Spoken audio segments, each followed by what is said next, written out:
The world of work is, well, it's completely changing. And I'm not talking about some slow, gradual shift here.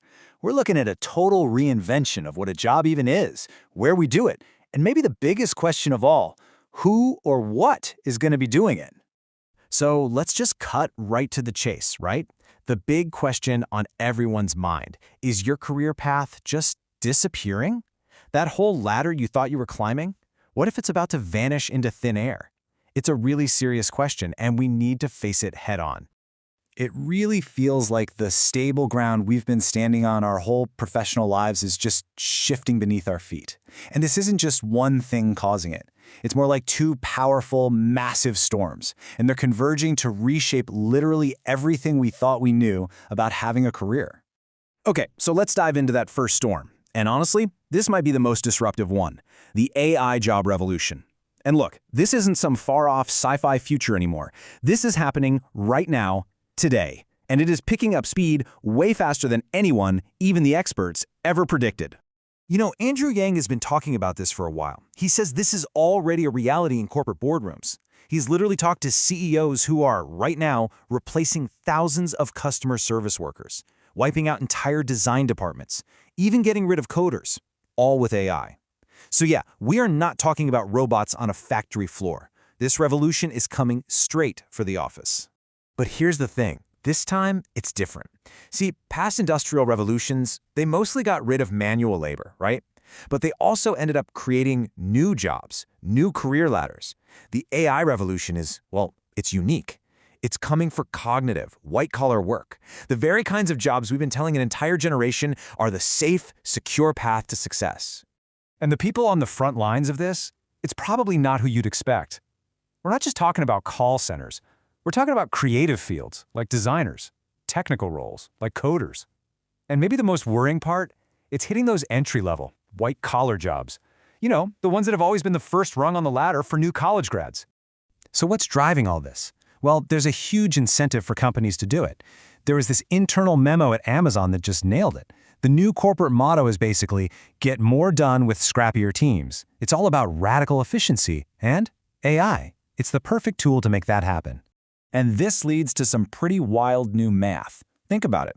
A team of, say, 6 designers doesn't just get AI tools to help them. No, that team of 6 becomes one person, superpowered by AI, doing the work that all 6 used to do. That's not a small change. That's a massive, tectonic shift in how companies even think about headcount. All right, so that's storm number one. Now for the second one, which got kicked into high gear by the pandemic, what people are calling the Great Office Rethink. And this is all about how our entire relationship with the physical workplace has been changed, probably forever. The big idea here is hybrid working. And all the research is clear on this. This is not a fad. It's not some temporary perk that's going away. It's a permanent, structural change. I mean, the giant remote work experiment we all lived through from 2020 proved one thing for sure. A ton of knowledge work just doesn't need to happen in a specific building. And what's crazy is how fast this all happened. I mean, think about it. Before 2020, going to the office was just the default. You didn't even question it. The pandemic completely shattered that idea. And now we're in this totally new era where the office isn't just a place you have to go, it's a destination, a place you choose to go for a specific reason. Okay, so here's the really critical part. These two storms, they're connected. The office isn't changing just because of the pandemic. It's also changing as a direct reaction to AI. And what's emerging from this is something we can call the new human-centric workplace. So how exactly do they collide? Well, think of it like this. Step 1. AI starts handling all the routine, predictable brain work. That forces us to change what we value in human workers, right? The focus shifts to the stuff AI can't do. You know, real collaboration, sparking new ideas out of nowhere, building an actual culture. And so, step 3, the office itself gets a redesign. It becomes a place built specifically to amplify those uniquely human skills. And you can see this in what office designers and workplace strategists are all talking about now. The goal isn't just to cram as many desks into a room as possible anymore. It's about designing spaces that actually build community, that support well-being, and that spark that real, messy, creative collaboration, you know, all the human stuff. So really, this is the new mission statement for the physical workplace. It's not for sitting alone with your headphones on doing focused work. You can do that anywhere. The office is turning into a dedicated hub for human interaction. It's where you go to collaborate, to create, and to really, truly connect with the people you work with. Okay, so if AI is changing what we do for work, and the big office rethink is changing where and how we do it, that leaves us with the biggest, most important question of all. What happens to us?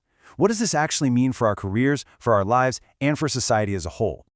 This is the kind of problem that keeps people like Andrew Yang awake at night. That classic career ladder we all know. You get an entry-level job, you learn the ropes for a few years, you move up. What if that's just gone? If AI automates all those starting jobs, how on earth does a 22-year-old just out of college ever even get started? And it creates this massive paradox. On one hand, AI is creating an unbelievable amount of wealth and economic value. But here's the catch. Unlike past tech booms, that wealth isn't spreading out through millions of new jobs. Instead, it's getting super concentrated right at the top inside the handful of companies that actually own and control these AI systems. And that's exactly why Yang argues that our old rulebook for how the economy works, our old ideas about social safety nets, they're just completely out of date. He says the scale of this change is so huge, so fundamental, that it requires us to think, as he puts it, much, much bigger. The old solutions just won't cut it. So, at the end of the day, there's really no question that AI and automation are making the world richer and more productive. That's a given. The real challenge, the question that is going to define our time, isn't how do we stop the technology? The real question is, all of this incredible new wealth that's being created, how is it going to be shared?